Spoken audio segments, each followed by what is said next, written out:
What did you do to your face? The words hung in the air like poison. Bride, groom, altar, 192 witnesses frozen in their seats. No one moved. No one breathed. Amara stood behind her veil, feeling her lips throb with each heartbeat, swollen, tight, wrong. She'd imagined this moment differently. She'd imagined Daniel smiling, not staring at her like she was a stranger wearing his fiancée's dress. Daniel, please. He stepped back, away from her, away from a life they'd planned.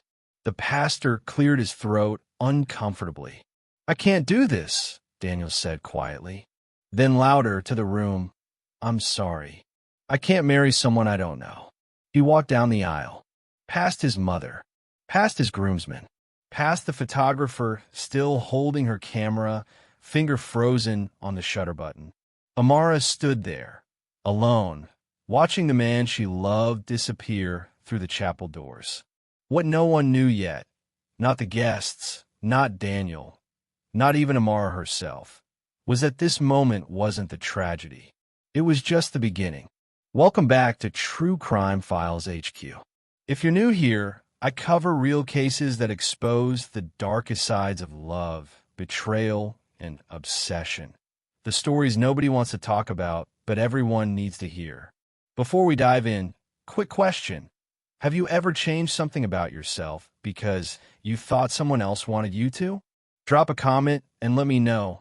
I read every single one. Now, to my loyal subscribers watching right now, thank you. You're the reason these stories reach people who need to hear them. And if you're not subscribed yet, here's why you should be. We're building a community that doesn't just consume true crime. We learn from it.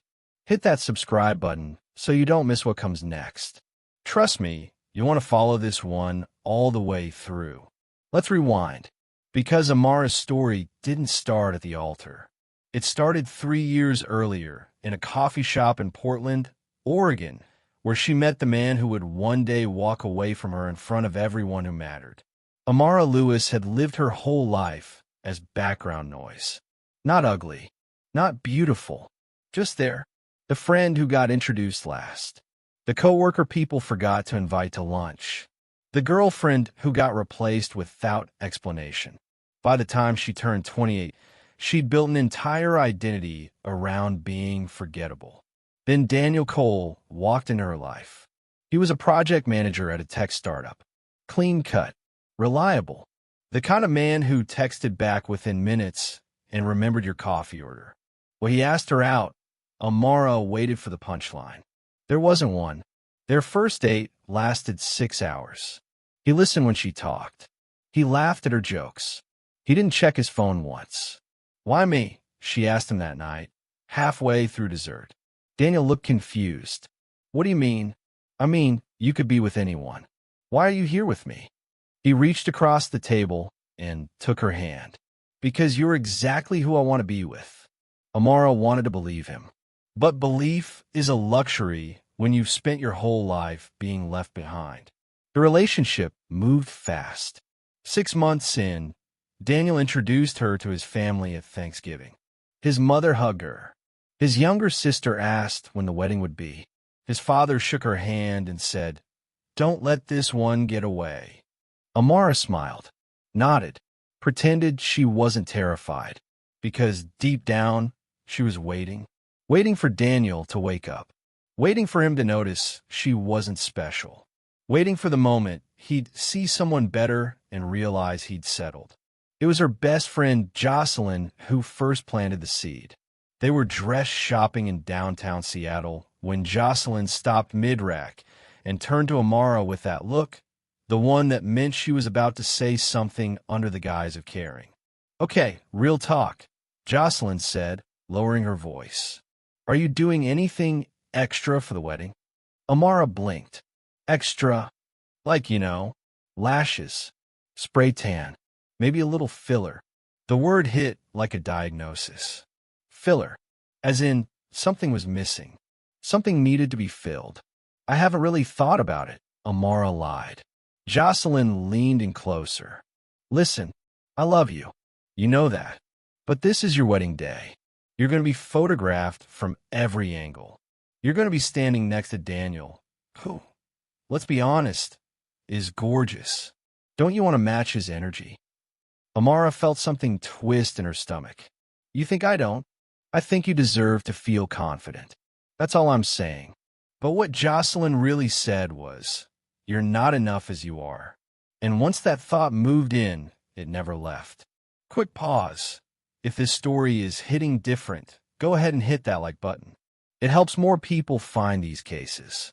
And if you've ever had a friend say something that stayed with you longer than it should have, drop a comment. Let's talk about it. Amara started noticing things she'd never seen before. The way Daniel's ex-girlfriend, tall, blonde, Instagram perfect, still liked his old photos. The way his co-workers at the engagement party were all polished, put together, effortlessly beautiful. The way Daniel's sister casually mentioned that her own lips looked so much better after just a little filler. It wasn't one thing. It was 1,000 small cuts. Amara began scrolling through wedding photos online. Every bride looked flawless. Smooth skin, pouty lips, glowing.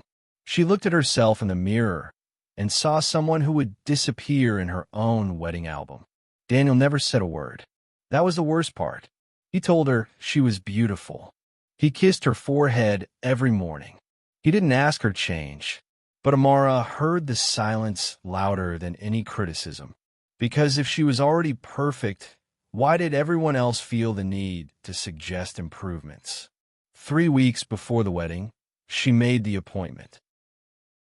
The clinic was called Radiance Med Spa, tucked into a strip mall in Beaverton, just outside Portland. The woman who answered the phone sounded professional, warm, reassuring. We specialize in bridal enhancements, she said. You're going to look stunning. Amara booked the consultation for the following Tuesday. She didn't tell Daniel. She didn't tell anyone. This was hers. A secret gift to herself and to him. The injector's name was Dr. Greg Pullman, though Amara would later learn he wasn't actually a doctor. He had a white coat, a diploma on the wall, a syringe in his hand. That was enough. So lips? He asked, barely looking up from his iPad.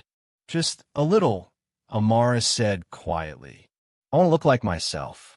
Just better. Dr. Pullman nodded. Natural but noticeable. Got it. He prepped the syringe. Amara closed her eyes. She felt the first prick, sharp, invasive, and forced herself to breathe. This is normal, he said. You're going to swell for a few days, but by the wedding, you'll be perfect. She wanted to believe him. She needed to. But when he filled the second syringe, then the third, something in her chest tightened. Is that normal? She asked. You want results, don't you? She nodded. Because what else could she do? She'd already started. Stopping now would mean she'd wasted the money, wasted the pain, wasted the courage it took to walk through that door. When Dr. Pullman finally stepped back, Amara's lips felt like they were going to burst. Give it a week, he said, handing her an ice pack. Trust the process. Amara trusted the process, but the process betrayed her. By day 3, her lips hadn't gone down. They'd gotten worse.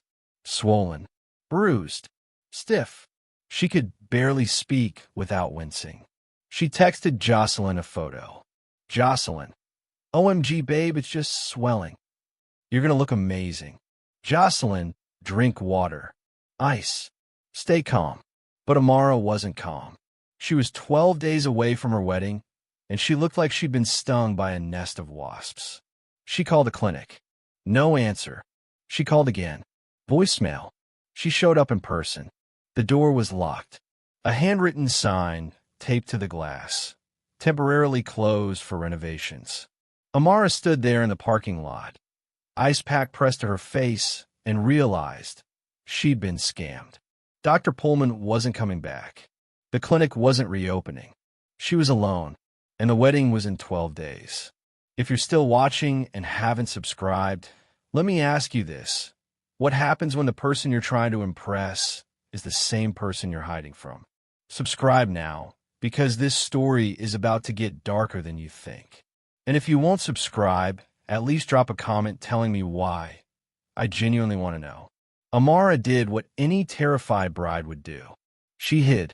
She told Daniel she needed space before the wedding, some kind of pre-marriage wellness retreat her friend recommended. He didn't question it. That's the kind of man he was. Trusting. Kind. She holed up at a friend's apartment in Vancouver, Washington, icing her face every hour, Googling lip filler gone wrong, watching YouTube videos of women whose lips had exploded, collapsed, been dissolved by emergency injections. She called dermatologists, plastic surgeons, emergency rooms. Everyone said the same thing. Wait. It might go down. It might not. The clock ticked. 12 days became 10. 10 became 7. 7 became 3. Her lips stayed swollen. The morning of the wedding, Amara woke up at 5 a.m., looked in the mirror, and made a choice. She could cancel, disappoint everyone, lose the deposits, admit what she'd done, or she could show up, veil down, and pray Daniel wouldn't notice until it was too late to stop.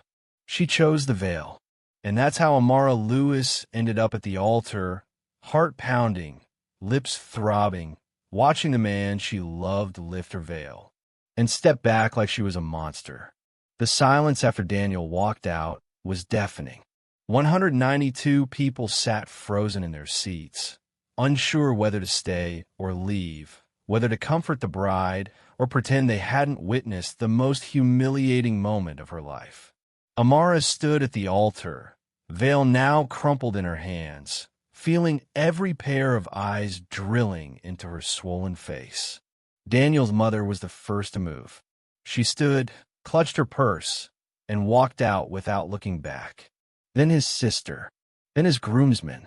One by one, the groom's side emptied like water draining from bathtub. Amara's mother rushed to the altar, mascara already running. "Baby, what happened? What did you do?" But Amara couldn't answer. Her lips were too swollen to form the words she needed to say, too tight to explain that she'd done this for love, that she'd only wanted to be enough. The photographer, a woman named Kelsey who'd shot 3 weddings that weekend alone, lowered her camera and whispered to her assistant, "Get everything. Every angle." Within 20 minutes, the first photo hit Instagram. Within an hour, Amara's face was everywhere. If you're just joining us, welcome to the worst day of someone's life. It's about to get so much darker. If you're feeling this story, smash that like button. And hey, if you've ever made a decision you couldn't take back, drop a comment. We're all human here. Amara sat in the bridal suite while her bridesmaids, Jocelyn, Monica, and Tasha, hovered around her like nurses at a crime scene. "Okay, so what do we do?" Monica asked, pacing. "Do we go after him? Do we call him?" "We don't do anything," Jocelyn snapped. "He humiliated her in front of everyone. He doesn't deserve an explanation." But Tasha, the quietest of the 3, sat down beside Amara and took her hand. "Amara, talk to us. What happened to your face?" Amara finally looked up. Her voice came out broken, barely audible. "I got lip filler 3 weeks ago. It didn't go down." The room went silent. "You got filler?" Jocelyn repeated slowly. "And you didn't tell Daniel?" "I wanted to surprise him." "Well, you definitely did that," Monica muttered. Jocelyn shot her a look, not helping, but the damage was done. Amara could see it in their faces, the confusion, the judgment, the pity. Even her closest friend were looking at her like she'd lost her mind. "Why would you do that?" Tasha asked gently. Amara wanted to scream. "Because you told me to. Because everyone told me to. Because I wasn't enough, and everyone knew it except Daniel." Instead, she whispered, "I just wanted to be beautiful." Jocelyn's face softened. She knelt down in front of Amara, gripping her shoulders. "You are beautiful. You didn't need that. Daniel loved you exactly the way you were." "Loved," Amara repeated. Past tense. "He loved me. Because that's what happened when you became someone else. Love didn't follow you into the transformation. It stayed behind with the person you used to be. Outside the bridal suite, the wedding reception that would never happen was being dismantled. Caterers packed up untouched food. The DJ unplugged his equipment. Guests whispered in clusters, dissecting what they'd witnessed. And online, the story was already mutating into something bigger than Amara could control. At wedding fails, bride shows up to wedding with botched lip filler. Groom walks out at the altar. Link to photo at T-Spill-PDX. Yikes. Portland bride gets dumped at the altar after surprise cosmetic surgery. Who's in the wrong here? Eyes. At Bridal Disasters. This is why you don't get work done right before your wedding. The groom had every right to leave. Skull. The comment section was a battlefield. She should have told him. He should have loved her anyway. She catfished him at their own wedding. He's shallow. Imagine leaving someone over swelling. Imagine lying to your fiancé about surgery. She didn't lie. She just didn't tell him. That's literally lying. Every refresh brought more opinions. More strangers deciding who Amara was, what she deserved, whether she was victim or villain. Her phone buzzed nonstop. Text after text. Call after call. She turned it off. But the damage was already spreading, viral and unstoppable, like an infection she couldn't see but could feel in every nerve. Daniel drove straight to the apartment they were supposed to share as husband and wife. He didn't cry, didn't yell, didn't throw anything. He just sat on the edge of the bed they'd picked out together and stared at the wall. His best man, Troy, had followed him home. "Man, you okay?" "No," Daniel said simply. "You want to talk about it?" Daniel shook his head. "I don't even know where to start. She changed her face, Troy, and she didn't tell me. We were supposed to get married today, and I didn't even recognize her." Troy sat down beside him. "That's heavy. It's not about the surgery," Daniel continued, his voice cracking. "It's about the lie. If she could hide that from me, something that big, what else is she hiding? How am I supposed to trust her?" Troy didn't have an answer, because there wasn't one. "I loved her," Daniel whispered. "I really did." Past tense again. Loved. Did. He pulled out his phone and turned it back on. Immediately, it exploded with notifications. Texts from his mom, his sister, friends, strangers who'd somehow gotten his number. And then he saw the photos. Amara at the altar. Her face. The comments. The jokes. The memes. Someone had already photoshopped her lips to be even bigger. Someone else had captioned the photo, "When you order your bride from Wish." Daniel felt sick. He texted his sister, "Is she okay?" The reply came instantly. "Are you okay?" She lied to you. But that wasn't what he asked. He asked if Amara was okay. Because despite everything, despite the humiliation and the betrayal and the shock, some part of him still cared. He called her. It went straight to voicemail. He tried again. Same result. "Maybe give her space," Troy suggested. But Daniel couldn't shake the feeling that something was wrong. Not just wrong in the way today had been wrong, but wrong in a way that hadn't happened yet. Quick reminder. If you're not subscribed, you're going to regret missing what happens next. This isn't just a story about a wedding gone wrong. It's about what happens when shame turns into something else entirely. Subscribe so you don't miss the ending. Back in the bridal suite, Amara's phone had been off for 2 hours. Jocelyn was scrolling through the trending posts, her face getting paler with each swipe. "Amara, you need to see this." "I don't want to see anything." "No, seriously. It's bad." Monica grabbed the phone from Jocelyn. "Stop. She doesn't need to see that right now." But Tasha spoke up, her voice steady. "Actually, she does.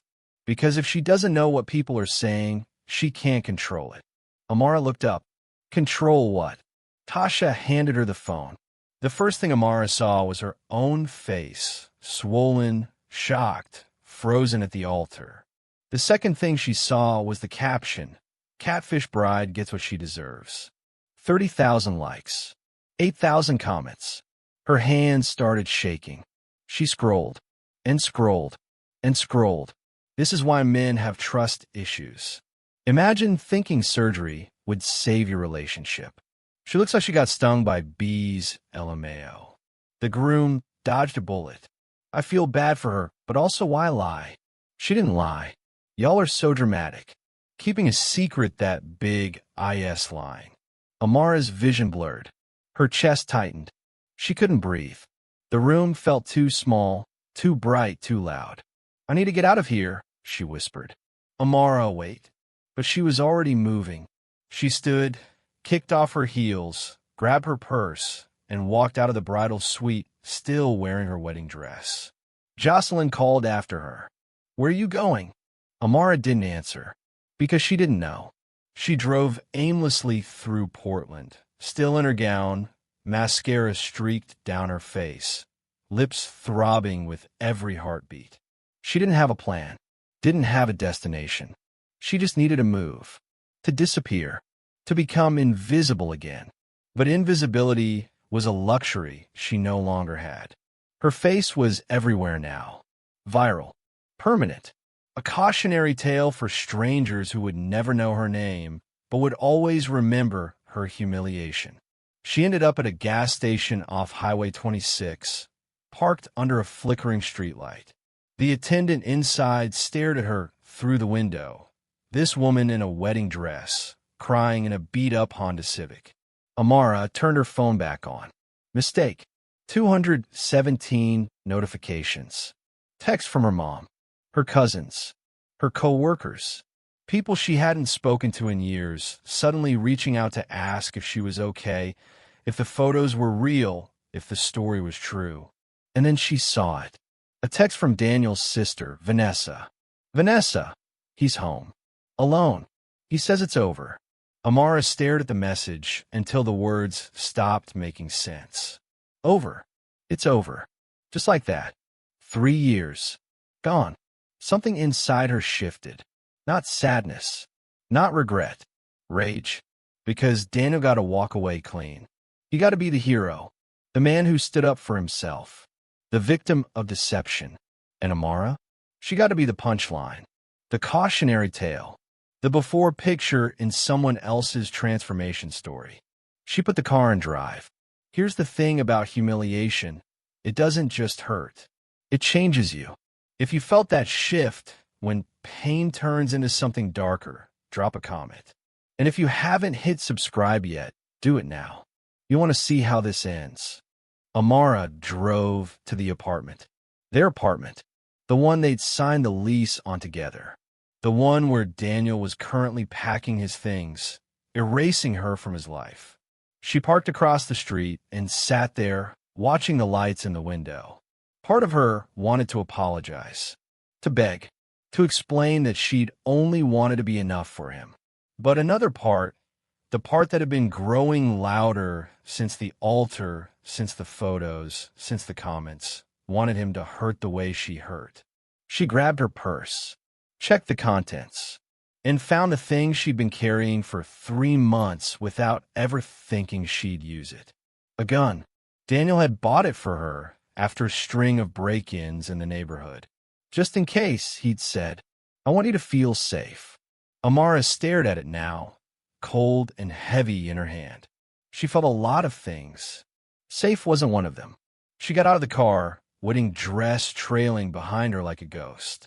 She crossed the street, climbed the stairs, stood in front of the door, and knocked. Daniel heard the knock and froze.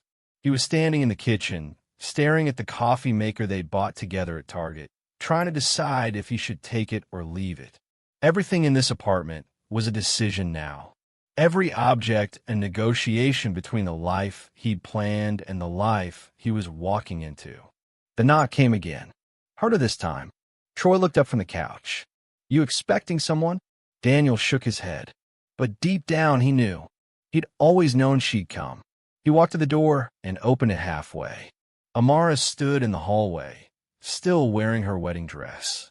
The fabric was dirty at the hem, torn in places. Her makeup had dried in streaks down her face. Her lips, Those lips that had started everything were still swollen, still wrong, still the visual proof of a choice that had destroyed them both. Amara, Daniel said quietly, you shouldn't be here. I need to talk to you. There's nothing to talk about. You humiliated me. Daniel's jaw tightened. I told the truth. That's not the same thing. You left me at the altar in front of everyone we know. You made me a joke. Do you know what people are saying about me right now? Do you have any idea what you've done? What I've done? Daniel's voice rose slightly. Amara, you lied to me. You changed your face and didn't tell me. You hid it for weeks. How is that my fault? Behind him, Troy stood up slowly, sensing the shift in the room. Amara took a step forward. I did it for you. I never asked you to. You didn't have to. Everyone else did. Your sister. My friends. The whole world telling me I wasn't good enough, that I needed to be prettier, sexier, better. And you just stood there, silent, like you agreed with them. Daniel's face softened for just a moment. I never thought that. I loved you exactly the way you were. Loved, Amara whispered. Past tense. The word hung between them like a confession. Because it was true. Whatever Daniel had felt this morning was gone now, buried under betrayal and shock and the unbearable weight of a wedding that never happened. I can't do this right now, Daniel said. Please, just go home. But Amara didn't move. Her hand tightened around her purse. You don't get to walk away from this, she said, her voice shaking. You don't get to be the victim. I'm not trying to be anyone. I'm just trying to survive today. So am I. That's when Troy stepped forward. Hey, Amara, maybe we should all take a breath here. Let's stay out of this. Amara snapped, her eyes never leaving Daniel. Troy raised his hands and backed up. All right, I'm going to step outside. Daniel nodded. Yeah, give us a minute. Troy grabbed his jacket and slipped past Amara into the hallway, leaving them alone. The door closed, and the world got very, very quiet. Before we go any further, I need to say this. What you're about to hear is the part most people don't talk about. The part where pain turns into something irreversible. If you're still watching, hit that subscribe button. You've come this far. You need to see how this ends. And if this story is making you feel something, drop a comment. Let's process this together. Daniel took a step back, creating distance. Amara, I'm sorry you're hurting. I really am. But this isn't going to work. We're not going to work. Because of my face. Because of the lie. It's the same thing. It's not. Amara's eyes filled with tears, but they weren't sad tears anymore. They were something else. Something sharper. You made me feel invisible, Daniel. For 3 years, I waited for you to notice I wasn't enough. And today, you proved me right. Daniel's voice cracked. That's not fair. None of this is fair. Amara shouted. You think I wanted this? You think I wanted to wake up on my wedding day looking like this? I went to a clinic that scammed me. I trusted someone who destroyed my face. I hid because I was terrified of losing you, and I lost you anyway. So tell me, Daniel, what was I supposed to do? You were supposed to trust me, Daniel said, his voice barely above a whisper. You were supposed to believe me when I said I loved you. But you didn't. And that's the real problem. Not the surgery. Not your face. The fact that you never believed I could love you the way you were. The truth landed like a punch. Amara stared at him, and for a moment, she saw it. The man she'd fallen in love with. The man who'd held her hand across the table 3 years ago and told her she was exactly who he wanted. The man who'd never asked her change. And she realized, in that terrible, clarifying moment, that he was right. She destroyed them. Not Daniel. Not the surgery. Her. But realizing it didn't make the pain stop. It made it worse. Because now she had no one to blame but herself. Amara reached into her purse. Daniel saw the movement and tensed. What are you doing? She pulled out her phone first, holding it up so he could see the screen. The photos. The comments. The memes. The viral humiliation that would follow her for the rest of her life. "This is what you did to me," she said. "Every time someone searches my name, this is what they'll find. Every job interview, every first date, every single moment for the rest of my life. I'll be the bride who got left at the altar because she tried to look pretty." Daniel's face fell. "Amara, I didn't know it would. You didn't care. That's not true. You walked away, Daniel. You didn't think about what would happen to me. You only thought about yourself." "That's not fair," Daniel said again, but his voice had no strength behind it, because part of him knew she was right. He'd been thinking about his own hurt, his own betrayal. He hadn't stopped to consider what walking away would cost her. Amara's hand went back into her purse. This time, when it came out, she was holding the gun. Daniel's entire body went rigid. "Amara, what are you doing?" "I don't know yet." "Put the gun down." "Why? So you can leave again? So you can walk away and let me deal with this alone?" "Amara, please. You made me invisible again, Daniel. Just like everyone else. Just like every man who ever looked past me. Just like every friend who told me I wasn't enough. You were supposed to be different." Daniel's voice shook. "I am different. I loved you. I still—" He stopped himself. "Say it," Amara demanded. "Finish the sentence." But Daniel couldn't, because the truth was too complicated. He did still love her, but he didn't trust her. And love without trust wasn't enough to build a life on. Amara saw the hesitation, saw the answer he couldn't say out loud, and something inside her shattered completely. This is the moment, the point of no return. If you're not subscribed yet, I'm asking you one last time. Don't let this story end without seeing what happens next. Hit that button. And if you're feeling the weight of this moment, comment below. Tell me what you're thinking right now. "I came here to make you understand," Amara said quietly. "I came here to make you feel what I felt standing at that altar, watching you walk away." "I do understand," Daniel said, his hands raised slightly, his voice desperate. "Amara, I'm sorry. I'm so sorry. I should have handled it differently. I should have. You should have loved me. I did. I do. Then why does it hurt so much?" Her hand was shaking now. The gun felt impossibly heavy. She didn't even remember making the decision to bring it. It had just been there, in her purse, a talisman of safety that had turned into something else entirely. Daniel took a small step forward. "Amara, look at me." She did. "You don't want to do this," he said. "I know you're hurting. I know today was the worst day of your life. But this won't fix it. This will only make it worse." "Worse?" Amara laughed bitterly. "How could it possibly get worse?" "Because you're not a killer," Daniel said. "You're not a violent person. You're someone who made a mistake. Someone who got bad advice and trusted the wrong people.